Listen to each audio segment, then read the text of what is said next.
Good afternoon, and welcome to another episode of Done Dissertation Office Hours, where we talk with researchers and doctoral students about their education and dissertation journeys and all the great work they have done or plan to do with their doctoral degree. I'm your host, Dr. Ramon Goings, founder of Done Dissertation. We demystify the dissertation process so that doctoral students can write and defend their dissertation in 1 year or less. We have a very, very special guest today, Dr. Leigh Hall, who is founder of Teaching Academia and director of research at Maryland Mind, and also a former professor at the University of Wyoming and UNC Chapel Hill. I wanted to interview Dr. Hall because she's just really active on social media, and I came across her work initially through YouTube, and I really want to have a conversation and give you all insight about how you can grow your social media and particularly YouTube to build an audience for your work. And so I'm really excited for this conversation. So let's welcome Dr. Hall. Dr. Hall, Hi.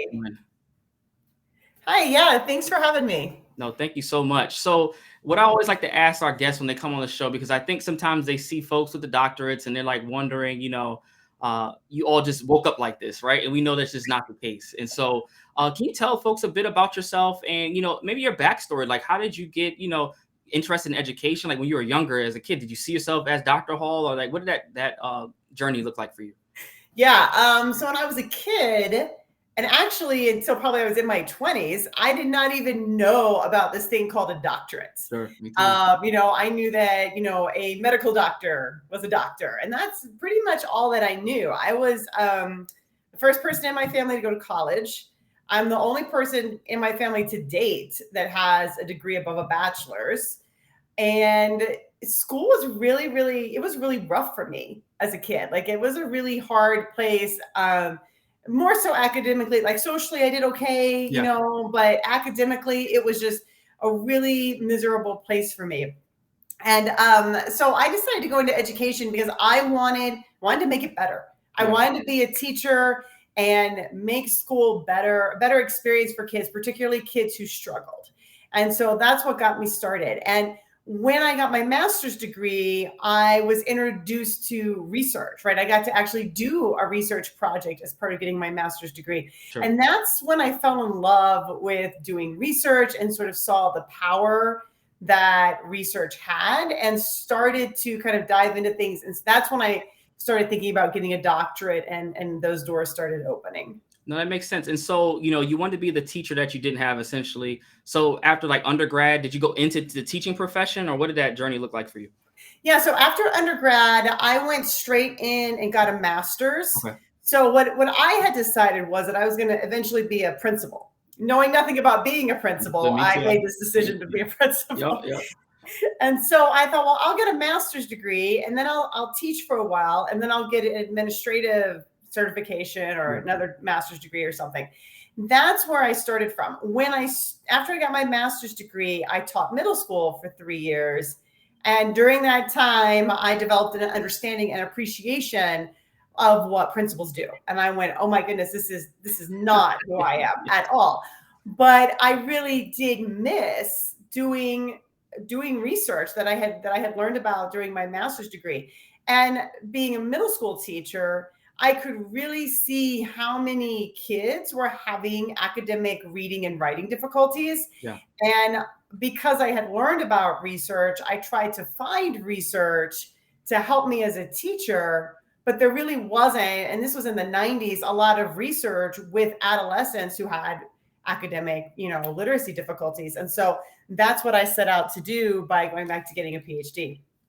And so when you go into your PhD program, what was that transition like, coming from, teaching, being a master's program and like going to I know for me, initially I struggled with the writing part. This was a challenge for me. So what was your experience like? So there was some crying. I think about every month for the first year, I kind of cried. I felt like I had blown up my life. Like I had made a huge mistake, but I decided to at least give it 1 year. And if I felt like after 2 semesters, if I still felt like it was this huge mistake, then I would go back to teaching. But at the end of the year, I didn't feel that way. I felt like I was on the right path, but it took me a year to settle in. For me, like the reading was very overwhelming. And I was, I've always been a strong reader. And I think like if you're going into a doctoral program, most people are, at least the ones that I've worked with, they typically have been very good students. Yeah. I actually felt like it was to my advantage that I had not been a good student most of my career because I was used to struggling. Okay. So a lot of people, when they go, they're like, but I'm a great reader, but I'm a great writer. Yeah, Like everybody's always told me this. Yeah. And it's like, it's a different way of reading. It's a different way of writing. So I think if you're not used to struggling, then that can really smack you upside the head in a way that was, I think, different for me. But I think if you are used to struggling, or if you've had these negative experiences in school, you might say, well, I'm not capable, or that's just, that's a PhD clearly isn't for me. Yeah. That's not the case at all. You are capable. And I actually think that having those of us that have had those difficulties are just tougher than the ones who have sailed through, school and they've been okay. And now they're getting that wake up call. But for me, the reading was really challenging. My writing was okay. It was okay. Yeah. It wasn't the best, but it wasn't the worst. But for me, it was learning about how to look at research and how to look at these philosophical pieces and how to analyze them and discuss them. I wasn't used to doing that at all.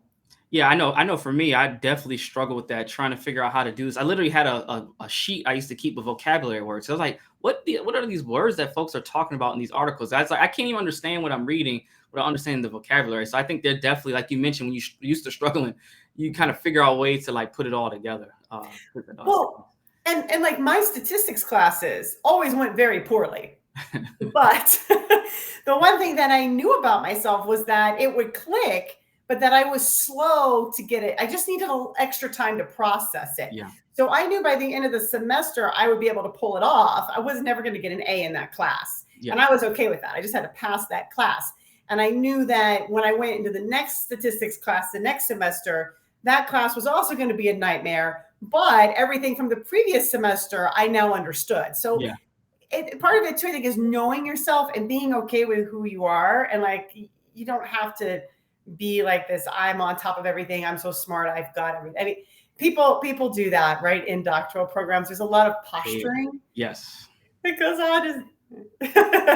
I hate that. And I always tell students, like, look, and I share always openly, like I kept all my papers I wrote as a student. And so I share with them like how I had a paper and the professor on page 3 wrote a big X and was like, you need to see a writing coach in order to improve this. And like, I took it against me. I'm like, I'm an athlete. I'm like, I'm going to prove them wrong. That was just my way of going about it. Mm-hmm. It's good to show people that, because people don't see, they see the end result of a lot of us, but they don't see like the journey that you took. Right. Which is really important. Yep. And so with that, you're going in your programs, a struggle at first. When did it all click? Was it by your time you started writing your dissertation? Like, when did it all start to come together for you? So my second year is my favorite year. Okay. And I tell people that in my personal opinion, I think the second year, if you let's say you're there for 5 years, like I think the second year is the best year. And I say that because the first year it's classes, right? Yeah. But it's all new. It's a new way of thinking and reading. It's all right. So you have to learn all of that. So the second year for me, it's a repeat of the first year. So now I've got this stuff down. So the second year was much more enjoyable. Yeah. The third year, I still had some classes, but I had my comprehensive exams. I had to do a dissertation proposal. And then you do your dissertation. And all of that stuff is new. So it's all, I'm having more breakdowns and there's more tears along the way. But the second year was beautiful. Yeah. But it all clicked during the second year for me, I think. Okay. And so as you're, progressing through your program, tell us about your dissertation. Like, how did you arrive at that point of what you wanted to do for your study? Oh, wow. Part of it is I had a really, really great advisor who, as part of working with her, I had to constantly be in the literature, as it related to my interests, and having conversations with her about it on a regular basis. And she would ask me questions about what I was finding that I couldn't always answer. And then, of course, I'd have to go back. So I knew the literature inside and out in my area by the time, I sort of got to that point where we could have conversations about what do I think I want my dissertation to look like and why. And, I knew I wanted to work with kids that were, called struggling readers. And there's a whole thing about that and what the term should be. But at the time, they were called struggling readers, right? These kids that are reading below grade level, but don't have an learning disability. And nobody had ever really done anything that tried to understand life from their perspective. Sure. Right. And so I thought that would add something valuable to the literature. And it was a big gaping hole in the literature. So. No, that's great. And based on that experience, you go through your, dissertation journey. What advice now looking back would you give to students who are trying to make their way out of their doctoral program? Oh, like trying to do their, like doing their We'll keep at the dissertation even. Like, what would you say now? You taught students as well. So now you kind of have these experiences. So what strategies or advice would you give folks who might be watching? When you're doing your dissertation, right, after you're done with classes, I would say that doing classwork is the easy part, because someone structures it for you, right? Someone gives you a syllabus. Someone tells you what to read, when to read it, what to write. They provide you with all of that. When you transition into doing your dissertation, now you're in charge, right? Like maybe your advisor says to you, I want to see these things by this deadline, but that deadline could be months out, right? Yeah.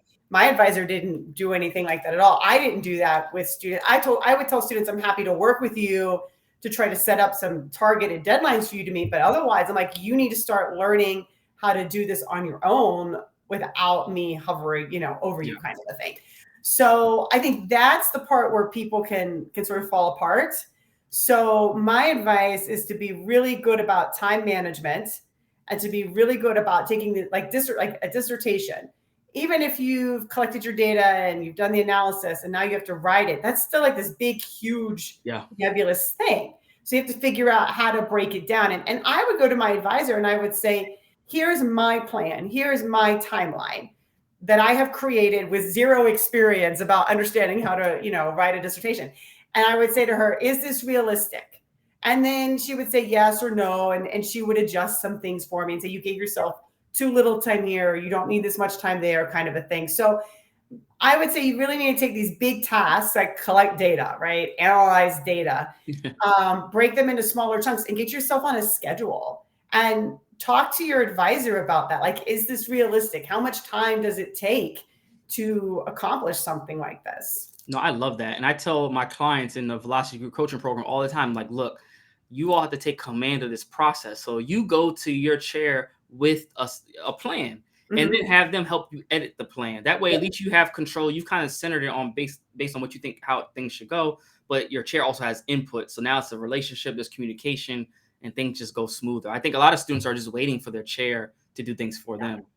Yeah. And at that point, your chair shouldn't be doing that. Yeah. Because if you're going to get a PhD and if you're going to get a job as an academic, you have to be able to do that for yourself. And this is the place where you learn that. So I don't think anybody's chair expects you to be perfect with that, but come to the table and have done some of the work and done some of the thinking and have questions about, where you think it's not so good and where you need help. Yeah. And so, you finish up your doctoral program. And so what were your thoughts like as you were finishing? Were you automatically looking to go right to faculty? Was that something that when did that start coming up as an option for you? My assumption in the beginning was that I would go to being faculty. Okay. Somewhere along the way, maybe around year 3, I thought maybe I don't want to be faculty. And then I had another breakdown. There's lots of breakdowns that happened to me throughout this 5-year period here.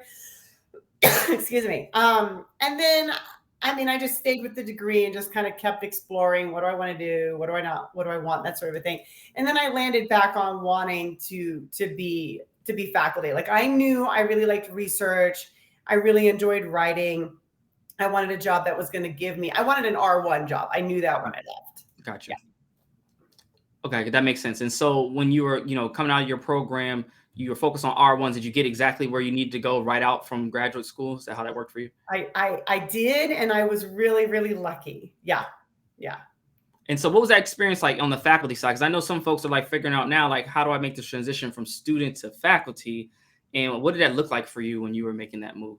When, in terms of like, the transition, like, making sure that you do all the things that you need to do to be successful as faculty. Even as a student, you understand to some extent, but then when you really get in that seat, you really start to figure it out. You do. And one of the things that I always told graduate students was, your time in grad school it's also a time to form good habits that then transition into a faculty position.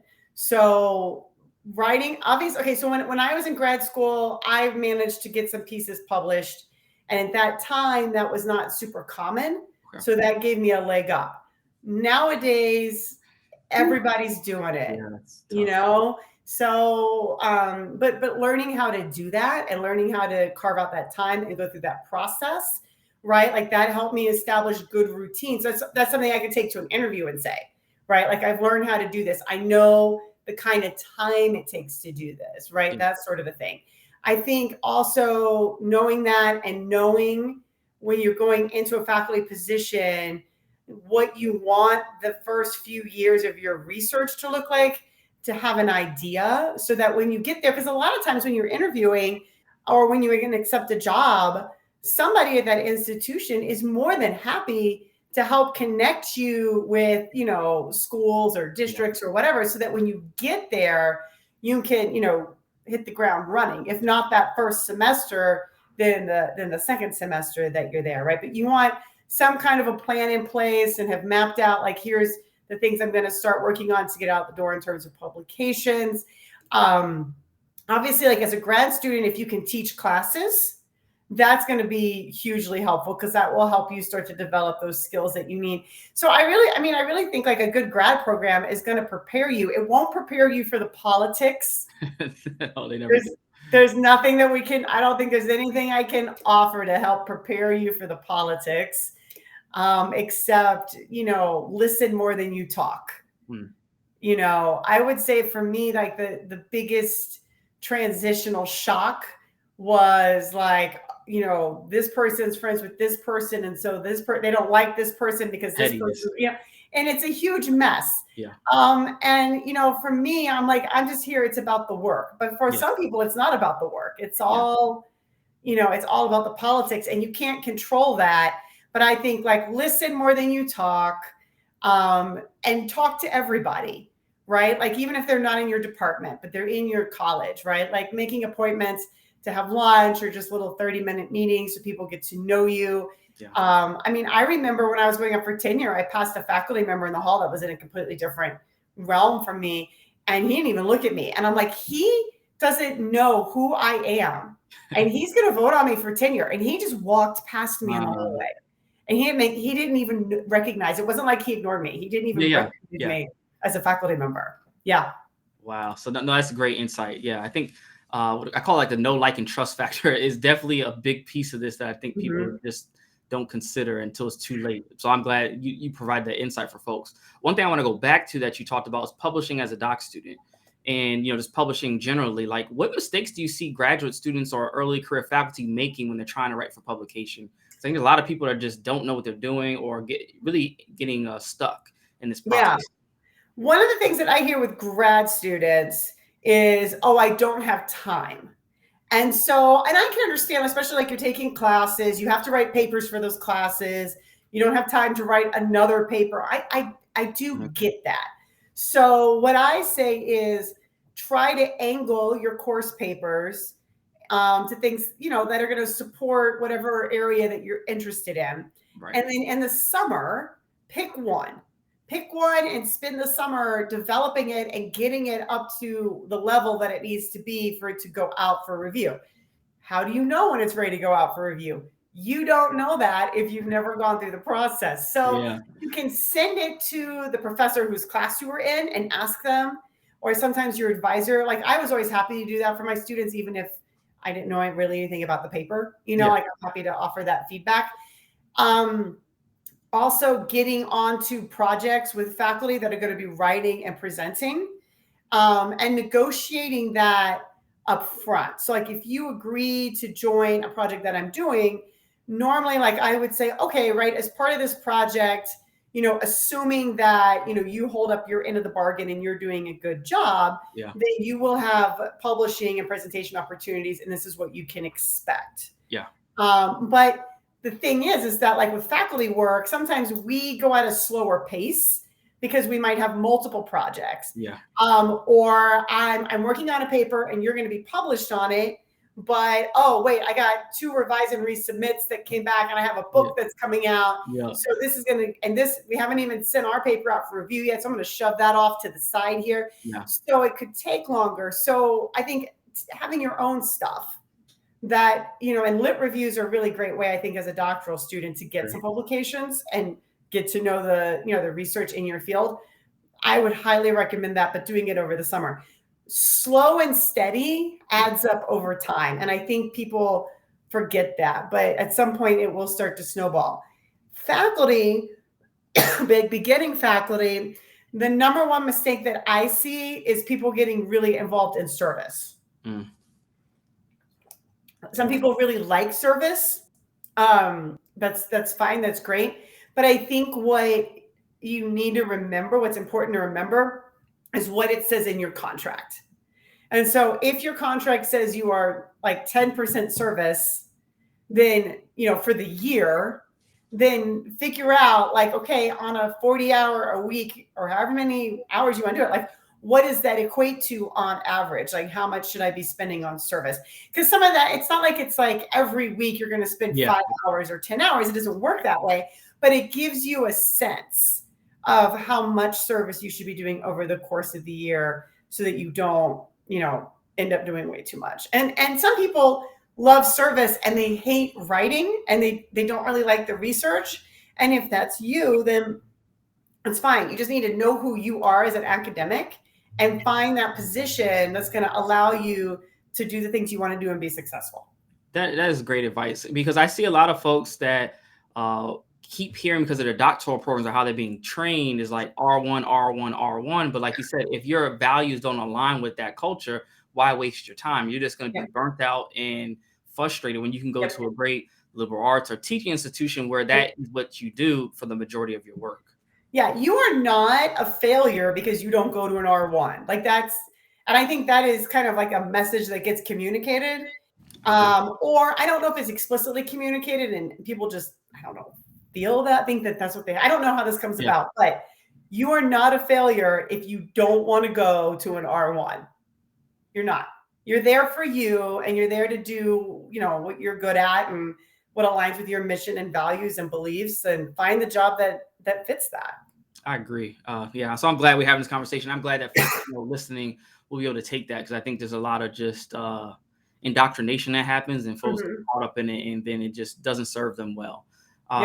And so, you as faculty, you go through the ranks to like our highest rank, like an endowed chair, that type of position. So tell me about like that in terms of being an endowed chair. What does that all entail? How did you even come across and getting that opportunity? Like all those types of things. Yeah.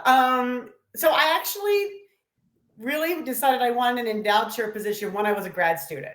Okay. Because they had endowed chair positions at my institution. Like I didn't work closely with any professors that were endowed chairs, but I had a very basic sense that it looked like a really, really great job to have. Yeah. So I got invited to apply for this position. I was at the University of Wyoming. I wasn't sure if I could live in Wyoming, to be honest. And so that's something else that you have to think about too, is like, where are you living and what does that mean? Yeah. The job was amazing on paper. And when I interviewed, it was amazing in person. And so I just decided to go for it and push myself out of my comfort zone in terms of where I would be living, because the job aligned very much to everything about my life professionally. Right. So the job itself was 65% research. I did it for 5 years. It was 65% research. And then I taught one class each semester. And then I think it was around maybe 10% service, which is not that much service. We plan a conference every year for teachers. And so basically that's kind of takes up my service load right there. I had a budget. So I had a $50,000 budget that I could, I used to hire a doc student. I could pay for a doc student year round, right? Give them all their benefits and all of that stuff. Had money for travel, had money to support, grad students and faculty for travel and things of that nature. But, with that also comes like a very high expectation in terms of bringing in, money. I did not I mean, I would meet a lot with donors. Yeah. The research center, I worked at a research center. And so it was really interesting because we would actually have people in the States that would contact us and say, we want to give you $500,000. We want to give you $1 million, but we want it to be on research around this topic. Right. And it wouldn't necessarily be a topic that I could do anything with.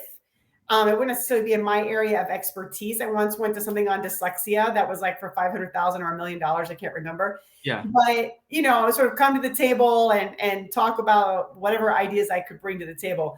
So you work with, working with donors, and, they'll give you money to set up a line that can fund students to do the work. And I mean, it's mind blowing, the opportunities that come with it and the impact that you get to make and the lives that you get to change. And it's just an amazing job. So. No, that's great. That's actually one of my goals as faculty, the endowed chair. That's always been mine since I started faculty. It's like, oh, that's a nice setup. In terms of things I would want to do as faculty. So that's great. And so, you're in this position, and at this time, I don't know if you talk about the timeline. When did you start teaching academia and doing all the work you're doing, like on YouTube and social media? Like, where does that fit into kind of like this timeline? So I was still at the University of North Carolina when I started messing around on YouTube. And so part of me as a person is I'm always like trying to learn new things and push myself. And I just have to do that to be engaged. I always have to have some new challenge or thing I'm exploring or doing. Excuse me. And so I decided I wanted to learn this YouTube thing because I just thought that I could share some information about, I don't know, the classes that I was teaching. At first, I put out a lot of stuff about like assignments and stuff that I had and, things on my syllabus and stuff like that. But at some point, and it was before I went to Wyoming, but I didn't get serious about it until I got to Wyoming. So when I was at Chapel Hill, it was sort of like I'd make some videos and then I wouldn't, right? I'd kind of go back and forth. But at some point I figured out, I benefited from having a really good advisor who, told me what I needed to hear. Yeah. And also gave me a lot of like behind the scenes information that other people I realized didn't get. Yeah. And so I thought maybe that would be beneficial to sort of think about it as like, I'm your academic advisor. Let me tell you all this stuff that like people aren't going to necessarily tell you because they don't think to tell you, Yeah. And then when I got to Wyoming, I actually took a class on how to do YouTube. I took like a 2-month class and I said, either I have to make this decision. I'm either going to do it or I'm not, but I can't keep stopping and going and stopping and going. Yeah. And so, how has that gone? Where do you focus? If folks want to, find out more about what you do on YouTube, where is your like specialty and how do you see things going now that you've been doing it for a number of years at this point? Right. So right now I've taken a hiatus for the last couple of months because I've switched jobs. And so in switching jobs, I thought, I need to step back, take a break, give myself time to get into my new job and get going with that. But I think going forward, it's really going to focus on research and actually end up reaching, I think, ideally a broader audience of people who are interested in both qualitative and quantitative research techniques and most likely doing research in a remote manner. Okay, that makes sense. But up until this point, I mean, there's all kinds of stuff on there. I mean, like I have a whole series about dissertations and like what happens in a dissertation defense and all of that stuff. So there's a wide range of information in there. And so let me ask you this, because I know, a lot of academics see like folks like yourself, myself, that are willing to go on camera, do these types of things. A lot of folks are just nervous. So like, was that your experience starting out? Like, how did you overcome that if it was?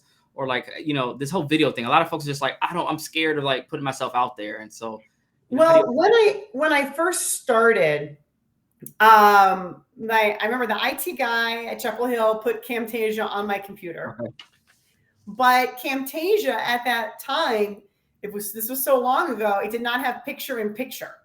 So like I made like a little slideshow. I didn't know what I was doing. Yeah. I made so there's the first thing. I did not know what I was doing and I did it anyways. Yeah. So I think like that's the other thing. People are like, I don't know what I'm doing, right? But you have to be okay if you're going to do it with knowing that for a while your videos are not going to be that great, most likely. Yeah. Or, you know, like 2 years from now, you'll be able to look back and go, oh my gosh, I can see how I've grown, Yeah. right? So you have to be okay with putting out stuff that isn't necessarily something that 2 years from now you are going to love, but you'd be surprised that other people do. And other people, if you say, well, that's a really bad video, other people won't see what you see. For sure. Yeah. So I think part of it is getting started. But like I said, when I started, I didn't know what I was doing. I was just making these PowerPoints. Camtasia didn't have picture in picture, so you couldn't see my face. So I was just doing a voiceover. And so I think part of that got me comfortable because nobody was seeing my face. And so I remember at some point saying, I want to do picture in picture. They found some other software or something. But now Camtasia does picture in picture, so it's not a big deal. But everything does. But I think, you know, if you're uncomfortable with being on camera, you don't have to be on camera, right? You can do a voiceover and then get more comfortable. And I think for me, it happened that way just because it happened to happen that way. But you don't have to show your face. No, that makes sense. And so with YouTube, how did you go about growing like your subscribership? I know a lot of people are concerned with what is, you know, who's actually watching my videos and like, what was your thoughts, or did you have a strategy around that? Well, so when I got to Wyoming, I had maybe 70, 80 subscribers after kind of doing this off and on for a couple of years. I wasn't super concerned about that because I hadn't committed to it. Sure. You know, but on the other hand, I wasn't sure how you get subscribers. And so one of the things that I learned in the course was it's a matter of getting your content up, getting it up consistently, having content that people want to watch. So it's not like I have to make this really elaborate 30-minute video, right? But if I can make a really good 2-minute video, 3-minute video, right, that focuses on something super small and interesting and gets right to the point, that helps people, that matters, people are going to watch it. If people watch it, then YouTube says, oh, hey, people are watching this. And because YouTube likes to keep people on YouTube. Yep. So if people are spending more than 50% of their time watching your video, then YouTube will continue to suggest that video to other people, or at least this is how they used to. They're always changing stuff. Yeah.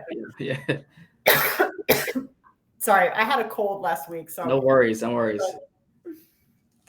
I'm in the same boat with you. So yeah. So once you make enough videos, you can start to analyze them and sort of say, okay, which one of my videos is the most popular? Which one of my videos gets, retains people the longest? Are there themes to this? Like maybe videos on how to write your dissertation do really, really well. Yeah. Maybe some other videos that I thought would do really, really well topically just don't seem to do that well, right? So that can sort of help you refine what you want to make videos on that are going to draw people in to watch you. But it's really just about making content that's consistent, that's good, and getting it out there. And that makes really good sense. And so, like, I'm working on growing our YouTube page right now at Done Dissertation. And one thing I did one time, I had a video, I forgot what the title was, but then I changed. It was about writing a literature review, but I changed the title to How to Write a Literature Review. And literally overnight, it went from like 3 or 4 views to like 78 views in a course of less than 24 hours. And so I started to tell me, okay, something about the titling as well becomes important to people finding your work. Yes. So I would say, what was the name of your video first? I can't remember. I think it was like the 4. Oh, what was it? It wasn't the 4 ways to write a literature review. I can't remember exactly. It was like 4 ways to do something, but I don't remember having lit review in the title, if I recall it. And that's probably really important. Yeah. So honing in on that value proposition, right? You want to watch this video because it's going to tell you how to write a literature review. Yeah. You want, like, I have one of my popular videos is, I don't remember the title for it, but it's like when you do your dissertation defense at the end, when you have to leave the room and the committee's talking about you, what are we saying about you? Right. That's and I don't remember what I titled it, but you have to hone in on that And I'm not surprised that that's popular because I'm sure people want to know when I leave the room, what are they saying about me? So, like, you can take a process like a dissertation defense and you can break it apart into all of these little tiny steps. And then you can make a video about each one of those very specific things that occur. Right. And then that makes together a whole series that people can watch and get things out of. Oh, that's great. So I hope folks are taking notes. I know I am. So I had to, as always, I'm always interested in how to build that part up. Because again, the more people see, is able to reach more and help more people. Like you said, almost be like I'm everybody's advisor, trying to give you like the insights to make an impact.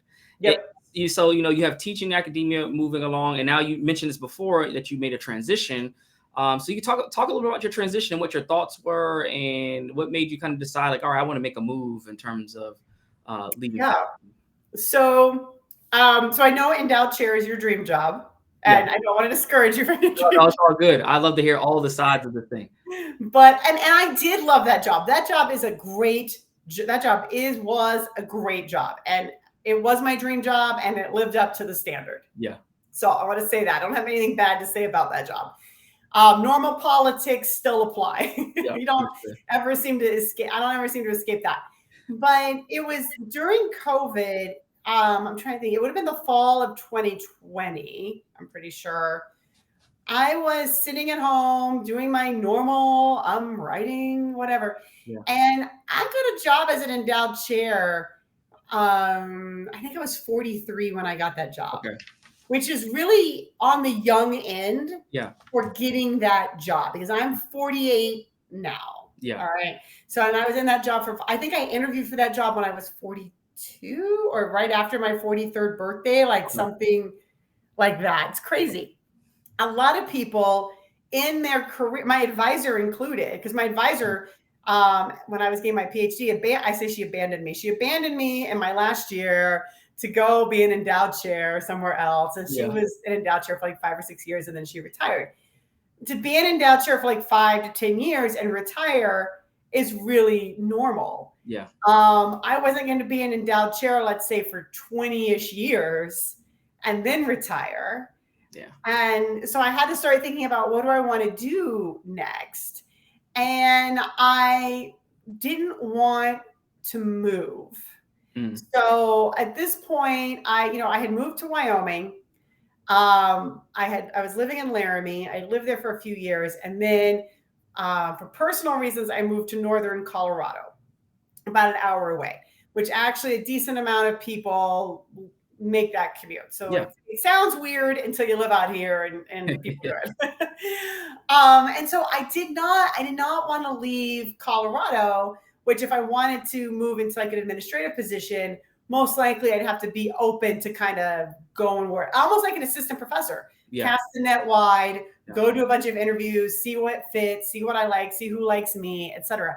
And I didn't feel like I was in a position where I wanted to do that. Yeah.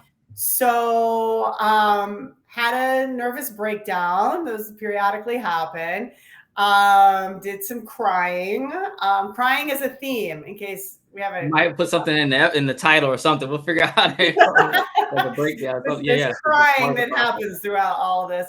And really did not know what I might do if I wasn't doing this, because I had been doing this. So, I started my doctorate program in 2000, in the fall of 2000. So now, it's 20 years later. If I'm not going to, and I was a teacher for 3 years before that, if I'm not going to do this, what on earth could I possibly do? Yeah. It's very scary. So I think if you're sitting on that precipice and it's terrifying, yeah, it is. It is completely terrifying, but it's worth staring down into the abyss. I hired a career coach and worked with her. And I also paid her she did a resume for me. Yeah. Because a resume and a CV are two different things. Indeed. And I was smart enough to know that. And I was also smart enough to know that it was not worth my time to try to figure out how to make a resume from my CV, that it would take me so much time. Yeah. And who knows if I would even do it well. So I paid her to do that, and I paid her to redo my LinkedIn page for me. And that was all money well spent, because she helped connect me with different industry people, not for job interview purposes, but for informational purposes. That makes sense. Right. So I could talk to people who had jobs that I might be interested in to really find out a little bit more about it and see what kind of fit or interest there might be. Going through that whole process, I came to the conclusion that I still wanted to do research. I did not know if I needed it to be in the education space or not, because there's lots of interesting things out there. So I just started applying to jobs. I think, in making that transition, it helps to know, like, what are your sort of lines in the sand, like what's important to you. Like, if salary is important to you, what's your minimum that you're willing to accept? Yeah.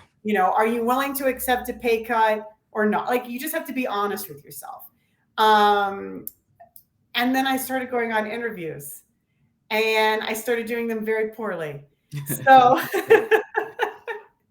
because there is how industry talks about research isn't always the way we talk about research, but nobody told me that. Yeah. So it took a little bit of messing around and bombing before I figured out, okay, wait a minute, there's a disconnect happening. Yeah.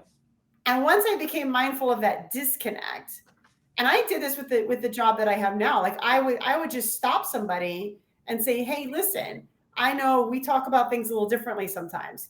Can you explain to me what you mean when you say this? Or this is how I understand what you're saying. Is that correct? And people were fine with that. People were, oh, okay, yeah, no problem. So there's a different way of communicating. And the people that you interview with are not all necessarily researchers. And so they don't necessarily know, like I got really basic questions on some of these interviews. Like, do you have a process for how you analyze data? And I'm like, are you talking to people that don't have a process? Yeah. What are they doing? Like, so some of these questions that you might get are very, like if you were interviewing for an endowed chair position and I said, do you know how to analyze data? Like, you would be insulted. You'd be like, what do you mean do I not know? Did you not see my resume? Right. Yeah. And so you just have to get over yourself. And nobody knows who you are. Right? Like in academia, to a point, my name could open some doors. I had some experience. I had a good CV. They don't care about that in industry, and nobody knows who you are. So, I had to kind of work through all of that. Yeah. No, that's great. I always like to hear, folks to understand, like, there's options and ways you can leverage your skill set. And you just had to figure out what is the language that they speak in, what do I already know, and what I speak, and just merge them together. And merge them together. Yep. Becomes really easy. And so, what are you looking forward to in terms, as we wrap up, in terms of your career moving forward? Do you just see, I know you say research, but do you see yourself doing something, like, what do you see for this, Yeah. So I think, like, right now I'm enjoying the position for what it is, right? I'm learning about it. I'm learning about what it means to work in industry. I'm interacting with the interesting thing about industry, right? You get to interact with people that you would never interact with otherwise, that are just like, I get to interact with these brilliant people who are super passionate about education, because it's an educational technology company that want to make lives better for teachers. And what's interesting to me is that it's not that there's no politics, but that whole backbiting political mumbo jumbo that seems to, in my experience, kind of dominate academia, right? Or we've all sat in that meeting where, somebody's got to promote their own personal agenda. That's not I haven't seen that happen yet. People are focused on, we have work that we have to do. We believe in this work, and what we're doing needs to be done to support that, right? And if it's not, then you need to realign yourself so that it is. And it's really about the mission and the vision, and not me, if that makes sense. No, that makes sense. Yeah. I mean, I don't know, like 10 years from now, I don't know, because like in academia, you can sort of see this path of, I'm an assistant, I'm associate, I'm full. oh, I have this endowed chair position. Oh, do you want to be a dean? Oh, do you want to be a provost, right? Like you can sort of see some different options for yourself. I'm not sure where this is going to go. And I'm okay with that. That's great. And we'll end it with there. But real quick, where can folks find you online and learn more about what you do? And if they have any questions, where can they follow up with you? Yeah, so Teaching Academia on YouTube, although now I've changed the title. So now it's called Research with Leigh, which I don't know if that'll stick or not. But I felt like since I had transitioned out of academia, I should probably give it a new title. Okay. And I stink at giving titles. So that one was quick and dirty and easy. So you can find me on YouTube. You can find me on LinkedIn. You can also find me on Twitter at Leigh A. Hall. And yeah, you can connect them. Those are I think the basic ways to connect. Perfect. Well, I hope folks reach out to Dr. Hall. Dr. Hall, I'll put you backstage for 1 second while we wrap up the episode. But thank you again for being on. All right, good people. Thank you so much for tuning in to another episode of Done Dissertation Office Hours. I hope you all took a lot of insight from Dr. Hall's journey inside and outside of higher education and leveraging your skill set. And so before we wrap up, I want to make sure that you all have the support that you need for my doctoral students to get through the dissertation process. And so if you're interested and need support to get through the dissertation, make sure that you join our Velocity Group Coaching Program. It's a 4-month program, and our program promises at the end of these 4 months, if you're at your dissertation proposal phase, we want to get you to your dissertation defense. And if you're past your dissertation proposal defense, we want to get you to your final dissertation. So to learn more about our program, you can visit www.velocitydissertation.com. And again, I'm your host, Dr. Ramon Goings, founder of Done Dissertation. We demystify the dissertation process so that doctoral students can write and defend their dissertation in 1 year or less. And again, thank you all for watching this week's episode. And I look forward to seeing you all on the next episode of Done Dissertation Office Hours. Have a great week.